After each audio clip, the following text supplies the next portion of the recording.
The time to pretend that everything is okay back home in Nigeria is gone and may never come back until that country disintegrates. Because honestly, a failed state, the only solution to a failed state is disintegration. To your tents, O Israel. Everybody should go and take care of themselves. Sowore, President of American Military Veterans of Igbo descent, Harvard. I'm here today with rising sons and ambassadors for self-determination. We're in the state capital to bring our concerns to the American folks that Nnamdi Kanu needs to be released now. A lot of people have talked about him being unjustly incarcerated for nothing. He is not the problem of Nigeria. If anything, he's the solution to solve Nigerian problems. We're asking President Tinubu, just like we asked President Buhari, that got him in the first place, to release him. They have not done anything to anybody. On this note, we are reminding the world about what happened in January 2017, when inauguration of Donald Trump was celebrated in Port Harcourt, and the Nigerian government shut down and killed over 27 young youths of Igbo descent, IPOB young stars, for doing nothing but cheering up the president of their choice. This happened and nobody have been brought to account for that. We are asking that the government of the United States under Donald Trump, present president, to look into that massacre, because it was democracy that was being celebrated, and those youths were happy, rejoicing that such a good thing happened, and the military went and killed them all like chickens. We continue to ask, what is it that you're holding Nnamdi Kanu for? And we believe, as a British citizen, the British government's hand is in it, because Nnamdi was discussing about the atrocities they're doing in Nigeria. They don't want any development in Nigeria. Everything that we are doing is what Nnamdi was preaching on, and everything he have said before have happened today, and it's still happening. The jihadis coming in to work for the British government and to be killing people, the Fulani herdsmen, the terrorists, and that's what they are, killing people, trying to displace indigenous people, trying to take their lands from them, land grabbing. We want the world to look into it, more especially the United States government. For one thing, if nothing is done, once these jihadis get hold of the southeast, the Christians that they're trying to exterminate, they will have hold of the sweet crew. And once that happens, the next thing will be to challenge the United States and even the Britain that is encouraging them to do their bad deeds. So, Father, I've heard that a Nigerian government official, the Inspector General of the DSS, Department of State Services, has said, Nigerians, defend yourselves from the terrorists and the bandits, end quote. So, Father, as a minister of God, do you support self-defense, especially where it may lead to the killing of your assailant? Thank you very much, sir, for the question. And if you don't mind, let me begin by thanking you and your colleagues who have been working with us tirelessly to bring to the awareness of the world the level of injustice that is going on in Nigeria. It's getting too much. And at some point, somebody somewhere has to stand up and say, enough is enough. Now, coming to your question, yes, the Director General of DSS, who in American context, we might equate to the Director of Homeland Security, is a special government official in Nigeria who is privy to top secret intelligence, actually. For him to step forward and publicly told Nigerians, arm and defend yourselves, tells me a couple of things. One, Nigeria is either becoming a failed state or is already a failed state. Why? Because he said that they don't have enough government manpower to defend you. The military, the police, the DSS, that they don't have enough power to defend their citizens. What is the primary responsibility of any government, democratic government? To defend the lives and property of the people. So, for the director of DSS to say, we don't have what it takes to protect you Nigerians, it means that they are incapacitated. Self-defense is a natural phenomenon If I were to pinch you now, you will blink unconsciously in defense of yourself. So self-defense is a natural phenomenon. But in the context of the DSS, honestly, I wasn't expecting that we shall come to that level at which the common people are required to arm themselves and defend themselves. But guess what? It has happened. In other words, what it means is you're on your own. If anything happens to you, you have yourself to blame. Now, because self-defense is a natural phenomenon, I have never read about any law, moral law, Christian law, civil law, natural law that is against self-defense. None whatsoever. But you know what? Where you have a good government, you take it for granted that you are protected. And so it's not even a question of whether I support it or not, or whether it is legal or not. And then for the government to say, defend yourself. Now, we are taking self-defense to a higher level. The level of you have to do everything possible to protect your life. Your life is the most precious gift God has given you. Very, very precious. God has given us a precious life to take care of, and we should guard it judiciously. But what is happening in Nigeria is that a group of bandits, terrorists, have taken it upon themselves to be massacring people at will. They carry arms all over the place, unchecked, unhindered. And they are decimating ethnic groups in the name of herders, farmers, clash, rubbish. There is more to it. There is a hidden agenda, and that is ethnic cleansing and religious persecution. That is what has been going on. At this point in time, I will actually go the extra mile to advocate for self-defense, and people should defend themselves. And I'm asking my people, you cannot waste the life, precious life God has given you. You must defend it, because there's no way. It has come to that. If the government tells you to defend yourself, defend yourself. That's what I will tell my people. And then I will ask our brothers and sisters in diaspora, especially here in America, who are from Igbo descent, Igbos here in America and Europe, organize yourselves, raise money, and make sure that your respective communities at home are protected. Have a very working vigilante groups, and make sure that your communities are protected. The time to pretend that everything is okay back home in Nigeria is gone, and may never come back until that country disintegrates. Because honestly, a failed state, the only solution to a failed state is disintegration. To your tents, O Israel. Everybody should go and take care of themselves. From the local communities, maybe to the regional level. And guess what? This is exactly what Nnamdi Kanu has been preaching for more than 10 to 15 years. That these people are coming. These are mercenaries sponsored by the Fulani hegemony to decimate the rest of the ethnic groups in Nigeria. And the government has done little or nothing to stop them.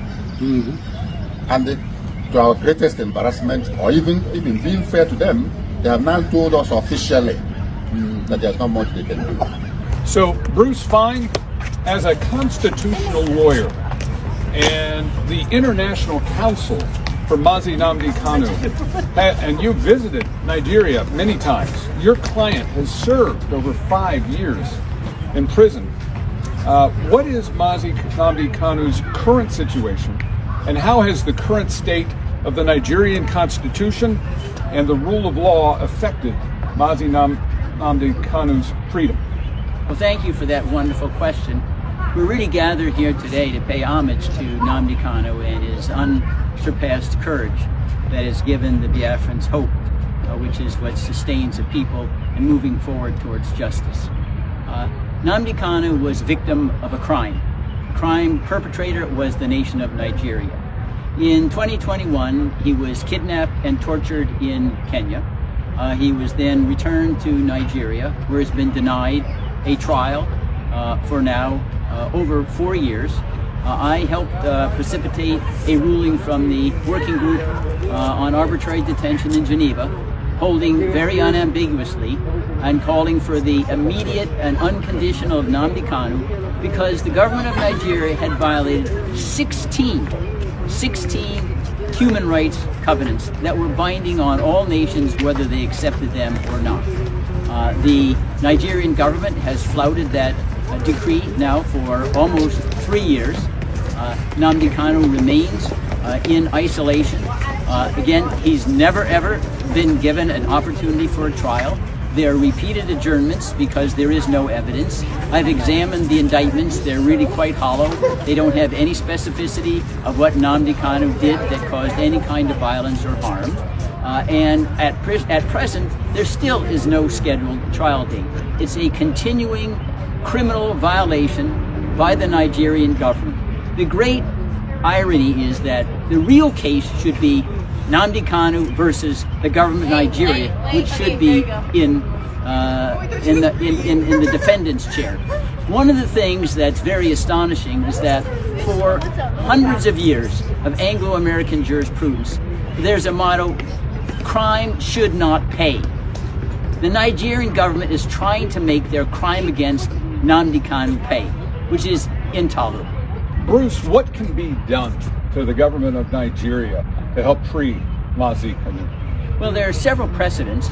One, during apartheid, South Africa was suspended from the United Nations General Assembly until Nelson Mandela was released. And there's nothing that prevents petitions now to the United Nations General Assembly insisting that Nigeria be suspended until they release Nnamdi Kanu. That's one possibility. Another would be if you had the president issue an executive order says there are going to be no Nigerian visas to visit the U.S. until Nnamdi Kanu is released. That would impress upon all Nigerians the penalty they're paying because the government is being so lawless and tyrannical. There are other options, like having an international arms embargo on Nigeria until Nnamdi Kanu is released, having very, very high tariffs on anything sold by Nigeria until Nnamdi Kanu is released. These are financial pressures. They've been utilized in other countries in the past. It's a matter of political will, not law. Chief Ugonna, how do the attacks on the Christian community and the continued injustice faced by Mazi Nnamdi Kanu serve as a serious warning sign for all Nigerians about the state of justice and freedom in the country? You know, that's an excellent question, and thank you for posing that. I want to tell you a short story. I've been going to the region for 20 years, and the first 10 years that I was there, it was quite peaceful, at least in the southeast. Some of this was brewing already in the north, but in the southeast and the spaces where I was at with the Igbo, quite frankly, was fairly peaceful. And then, right around the time actually when they put Mazi Nnamdi Kanu under chains, things blew up. And more than that, I think when people in the villages and the boroughs of Southeast Nigeria look at this, they see, wow, if they can do that to somebody like Mazi Nnamdi Kanu, who is quite an individual, what could they do to me? What can they do to the individual citizens? It's just gone wrong. I'm telling you, and I've told the State Department here before, not from this current administration, but the previous one, that if we don't do something about this, that place is going to implode, and we're going to end up with a pile of people coming over who will immigrate just to get out of the place. That's what's going to happen. I think the other thing that lines up where the people, the situations that they're living in, many of them are Christians. We've said before, 90% plus are Christian. Those who are Christian are experiencing the same kind of attack. There's a group in Southeast Nigeria called Inner Society, and they're a data crunching kind of group. And they've also got a very nice legal angle where they triangulate on everything to make sure that what they print is real. And they printed a statistic where they said just recently that for a period of 9 years, there were more than 30,000, mostly Christians, either killed or extremely violated. And even since they printed that, another 9,000 have been added to the list. So you're talking about 40,000 people. When we had our 9/11 here in the U.S., it wasn't anywhere near 40,000. Look at the reaction we had. 40,000 people being killed or violated should draw an unbelievable personal explosion. I think one of the things that people need to do, citizens, whoever is a citizen in Nigeria listening to this broadcast, need to really think this way.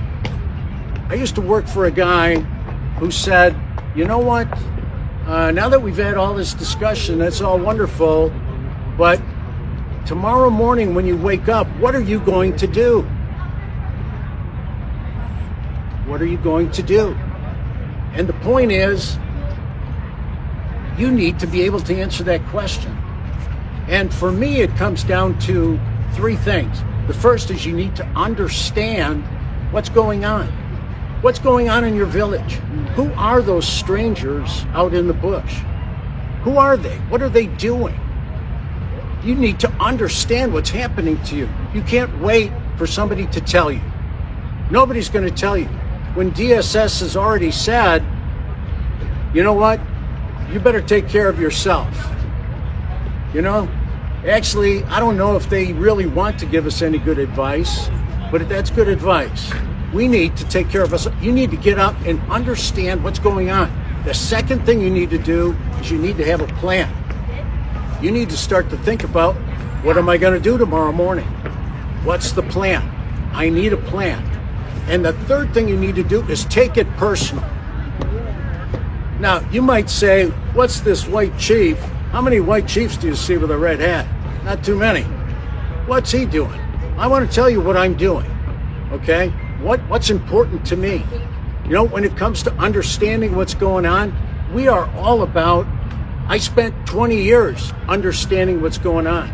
And some people even pin the label on me, not big A, but big I for Igbo. They said, boy, he knows a lot about the Igbo, that guy. Because I've spent 365 days on ground. And in so doing, I learned what's really critical to the Igbo, to the ethnicity, to the ancestral Igbo. What's important to that person? Why are they the way they are? So I did that. I started to understand by working with the people around, standing here and many others, I've learned all the ins and outs of what's driving, what's the history. What did the British do? How did they fumble the ball so badly when they set this place up? How did that happen? And so I've learned about that. So I know what's going on. The second thing is I've got a plan. One thing I learned from my dad, and God rest his soul, my dad was a Marine Corps staff sergeant. And so you can imagine, as a young boy, I was on the run. My dad, he said, son, you're either going to be part of the problem or you're going to be part of the solution. And you know what? I've chosen, I think wisely, to be part of the solution. Part of the solution is critical. And you know what? You as citizens need to be part of the solution. And you need to come up with it yourself. You know what? Just like DSS, they're not going to tell us what to do. Nobody's going to tell you what to do. You need to figure it out for yourself and then do it. And then the third thing is take it personal.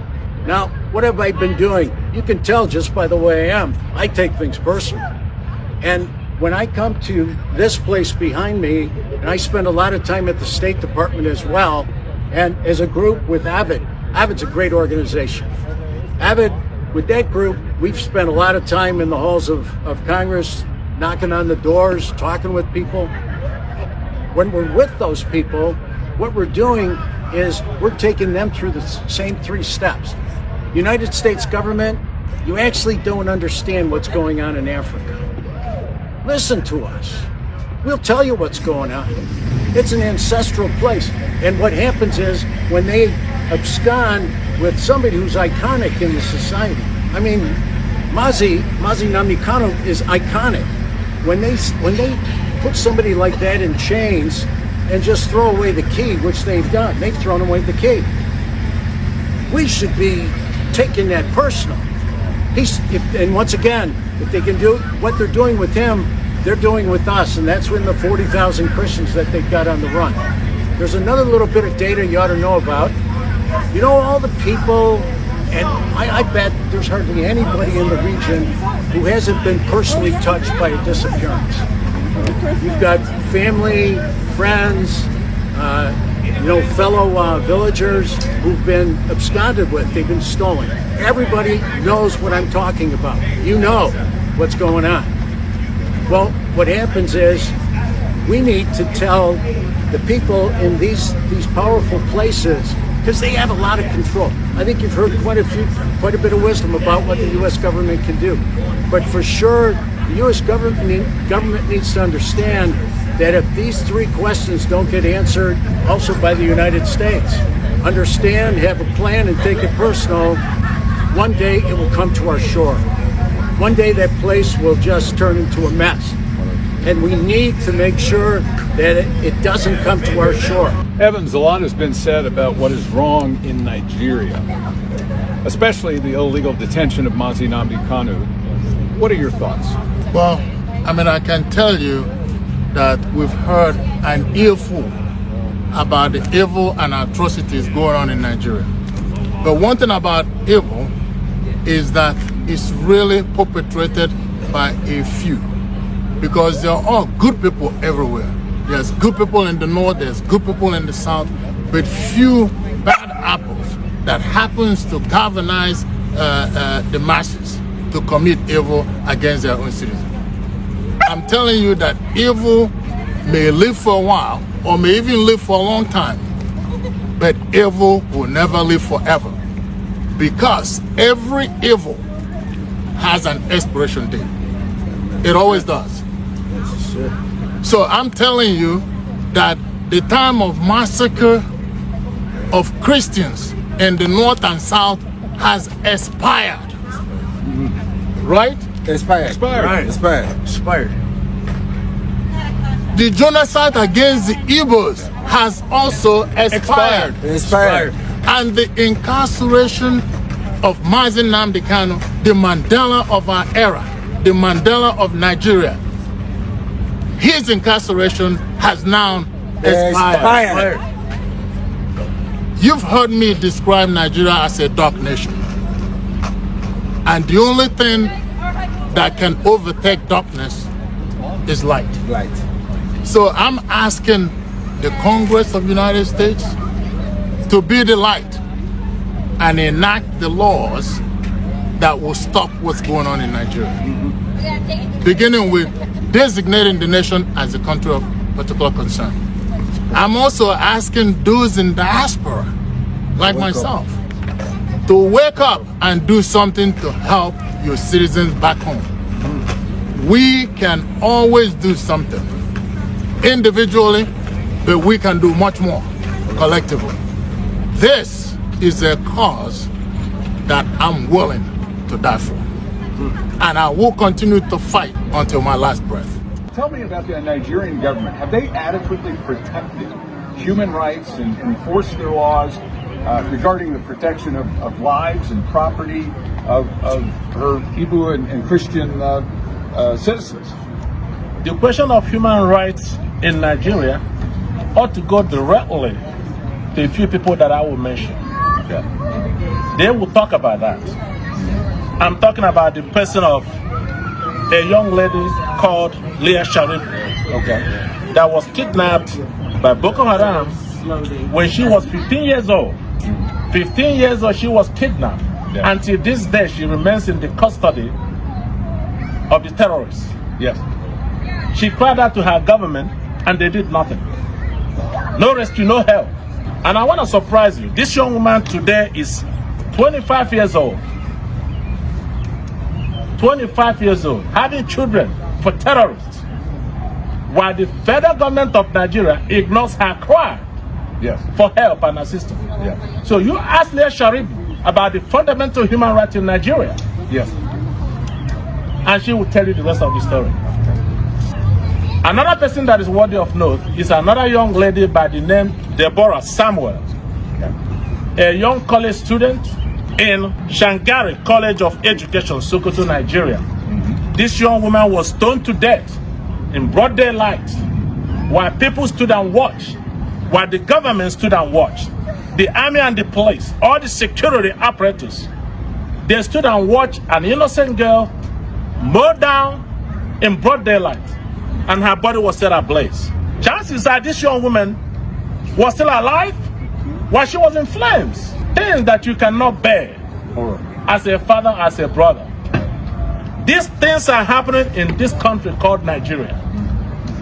And people expect us to be proud of the country. That's why we're here to talk to lawmakers over here, those that will listen, and I'm glad that they're paying attention.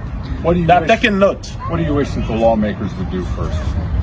First of all, back during the days of the Trump administration, Nigeria was in the list of CPC country of particular concern. Then the new administration came in under Joe Biden, and they were taken off. Now, both houses of Congress, the House of Senate, the House of Rep, they're coming together to put Nigeria back as a CPC country that needs to be watched, country that violates fundamental human rights, country that may be sanctioned until they change their ways. So, for the folks who are hearing this for the first time, what would you hope that they could do? What I hope that they can do is to take the message to their respective constituents, to talk to their lawmakers, their reps, their senators, their House of Representatives. Tell them what's going on. Tell them what's happening to other people on the other side. So maybe at least they can lend some voice when they're in session here at Congress. That's why we come here. This country holds the record for beacon of democracy in the world. That's why we're here. That's why we're here. It's simple. One more thing, and the legendary of human rights violation, ought to be referred to a man in the person of Nnamdi Kanu. Nnamdi Kanu's continuous incarceration is the primary reason why we're here. We are here to call for his immediate and unconditional release, as already decided by United Nations back in 2022. For people that do not know Nnamdi Kanu, today he's being referred to as a secessionist. He wants to divide Nigeria. But I want to let you know one thing, how this young man started this whole thing. He did not start this whole thing by calling for Biafra or calling to be separated from the nation. He started in the year of 2012 and 2013 in London, on the streets of London, calling for one Nigeria, for unity, for the government to pay attention to the suffering of the people. The children are suffering. There's no job, unemployment everywhere. Our young people has taken up to criminality.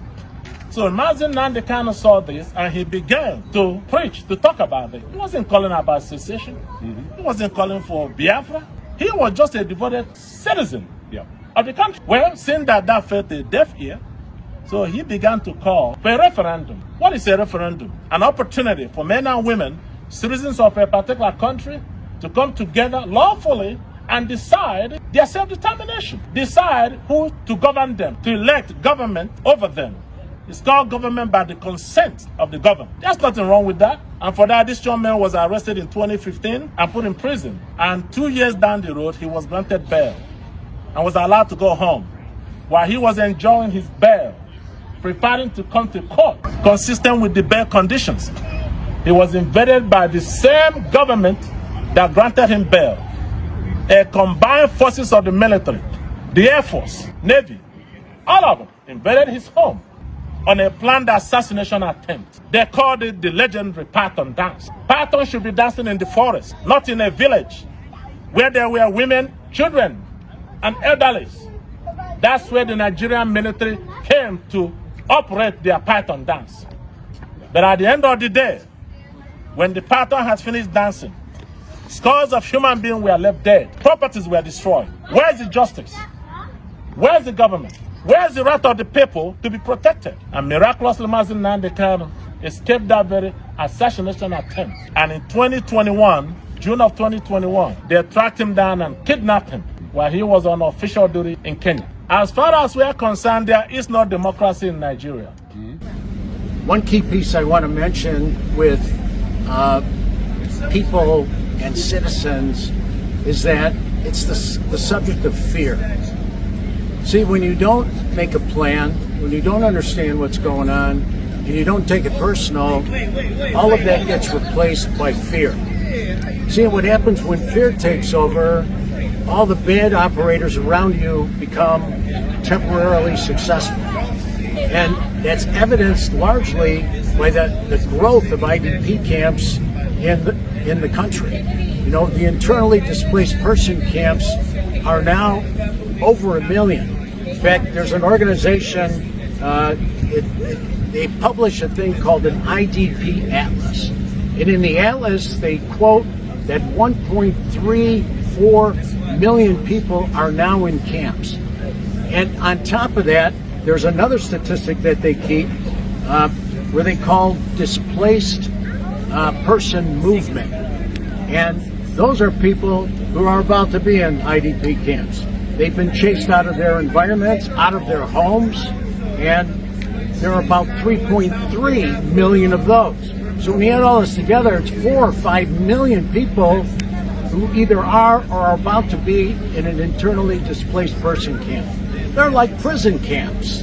There are pictures all over the internet. Look in the internet. Look up IDP Nigeria, and you'll see pictures all over the place. You know, there's another area, maybe I could ask Chief Anya to speak about it, about the nature of security, and it's like a message that we want to send. Yes, thank you. There's no society that can survive on anything without security. Building all those roads, building new malls, and all those things the governors in the Southeast claim they are doing is not helping anybody because nobody is secure. So they have to think about security first. Save the lives of our people first, and they can build those monuments. They can build those malls. Those things will come secondary.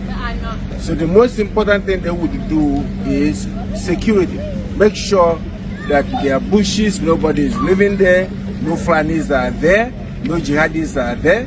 Form the strong vigilante that you can have, not the vigilante that you use for your own personal gain when you run for elections. Form the one that can protect the people and guide them. By the way, the IDP camps we're talking about, who displaced who? Why would people be displaced? So security is important, that the governors of the Southeast should come together to do that. This is exactly what Nnamdi Kanu was telling them. Evans, a lot has been said about what is wrong in Nigeria, especially the illegal detention of Nnamdi Kanu. What are your thoughts? Well, I mean, I can tell you that we've heard an earful about the evil and atrocities going on in Nigeria. But one thing about evil is that it's really perpetrated by a few, because there are all good people everywhere. There's good people in the north, there's good people in the south, but few bad apples that happens to galvanize the masses to commit evil against their own citizens.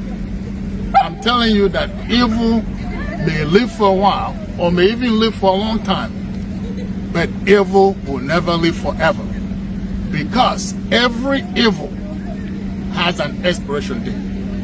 It always does. So I'm telling you that the time of massacre of Christians in the north and south has expired. Right? Expired. Expired. Expired. The genocide against the Igbos has also expired. Expired.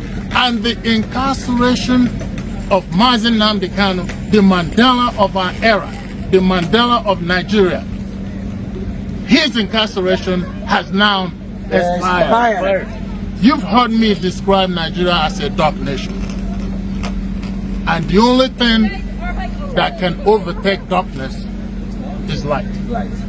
So I'm asking the Congress of the United States to be the light and enact the laws that will stop what's going on in Nigeria. Beginning with designating the nation as a country of particular concern. I'm also asking those in diaspora, like myself, to wake up and do something to help your citizens back home. We can always do something individually, but we can do much more collectively. This is a cause that I'm willing to die for. And I will continue to fight until my last breath. So, Father, if you could describe how Nnamdi Kanu's detention has affected his family and the Igbo citizens who support his cause. I personally see Nnamdi Kanu, just as many millions of our people have seen today, is the icon of Igbos. Is the flag bearer of Igbo. Is a corporate personality. It's not an individual, because he encapsulates everything that is Igbo. So he is a peace-loving man. Yes, very, very peace-loving. Represents a peace-loving people. Exactly. As well as any. He has never lifted a machete to attack anybody. He has not picked up a gun to shoot anybody. He was just working on the power of the microphone to warn the people of what is exactly happening today. That's it. So now, he has been incarcerated. He has not seen his family. Remember, once you are incarcerated, you can only see the light of the day, only 1 hour out He's of in the solitary confinement. solitary confinement. Solitary confinement. Which usually drives people insane within a matter of months. Exactly. That's a mental torture. And yet, he is. He has put up with it for almost 4 years now. Wow. And 4 still years. remains unshakable. Yep. Why? Because he is convinced of what he's doing. Yeah. That is right. Resolute in his purpose. Exactly. A raison d'etre, a higher purpose. He is indestructible. Absolutely. Until his purpose is served. You know why? Because whether you believe it or not, there is some divine inspiration that is at work in him. Yeah. If you are an ambassador of truth, it doesn't matter whether you are a Christian, it doesn't matter whether you are a Muslim, it doesn't matter whether you are an atheist. If you are an ambassador of truth, God is with you. And no government, no matter how powerful, ever wants to be on the wrong side of justice. Exactly. And this is so clearly an injustice against such a godly and wonderful man who represents such a godly and wonderful people, if not the largest Christian population in the world. In the world, exactly. Because we're almost 90-something% Christians. You know? So the family is feeling the heat. Yeah. But you know what? They are consoled because their son, their father, their brother is fighting for a just cause. It has taken people years to realize what he's doing. Those of us, my area, like I said, is in social justice.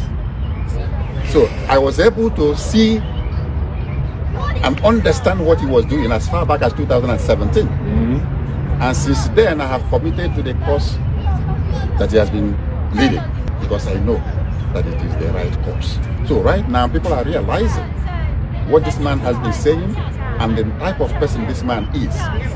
And that is a consolation to his family that is fighting for a just cause, which everybody now is realizing.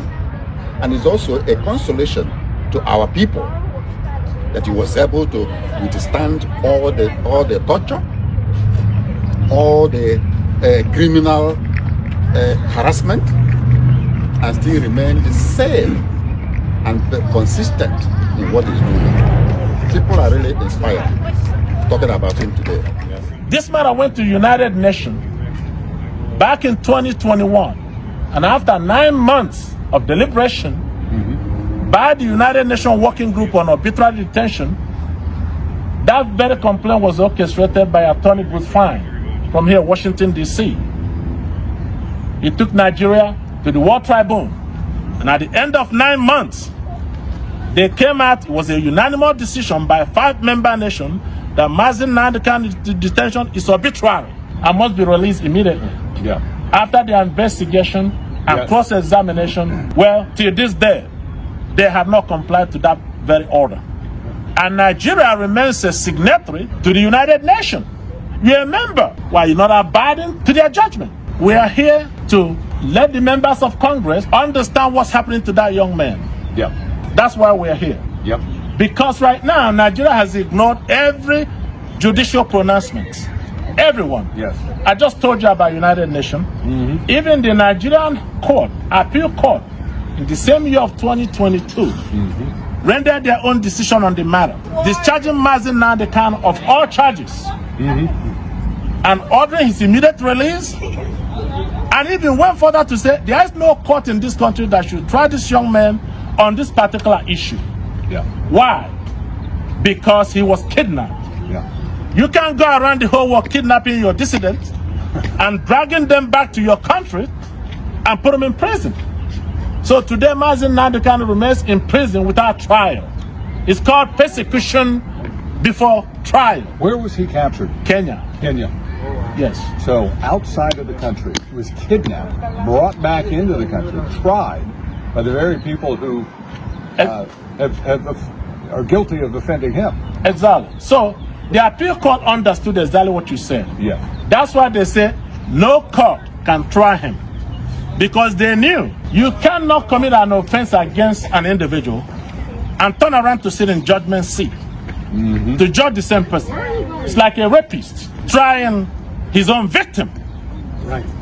or persecuting his own victim. That's exactly. You're the one that committed the crime. So my conversation with Bruce Fine this morning, he said that Mazi Nnamdi Kanu should be in a position to prosecute Nigeria for enforced disappearance of his person and extra renditioning him back to Nigeria.